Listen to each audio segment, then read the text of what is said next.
waardering van die goddelose sê binne my hart, dat daar geen vrees van God voor sy oë is nie, want hy vlei homself in sy eie oë, totdat sy ongeregtigheid as haatlik gevind word. Die woorde van sy mond is ongeregtigheid en bedrog. Hy het opgehou om verstandig te wees en om goed te doen. Hy bedink ongeregtigheid op sy bed. Hy stel homself in 'n weg wat nie goed is nie. Hy verafskuw die kwaad nie.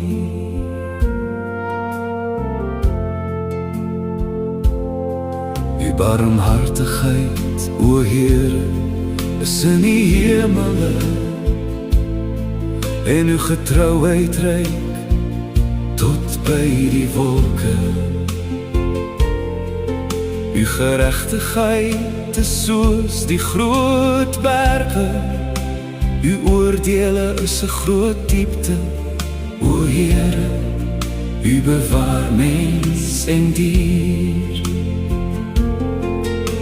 Hoe uitnemend is uw liefde, o God, daarom sit die kinders van die mens hulle vertroue onder die skaduwee van die vlerke. Hulle sal oorvloedig versadig word van die vetheid van uw huis, en u sal hulle laat drink uit die rivier van uw behaag. Want by u is die fontein van die lewe.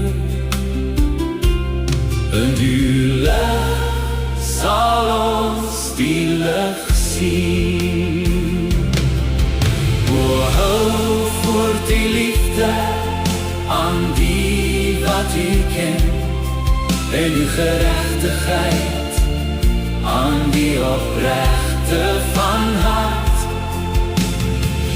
Laat nie die voet van trotsheid oor my kom nie, en laat nie die hand van die goddelose my verwyder nie.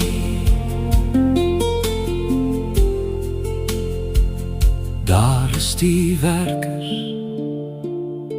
van ongeregtigheid geval.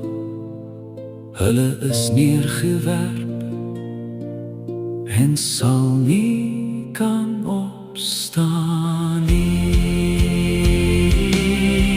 O hou voort uw liefde aan die wat u ken, en uw geregtigheid aan die opregte van hart. Want by u is die fontein van die lewe. In die lig sal ons die lig sien.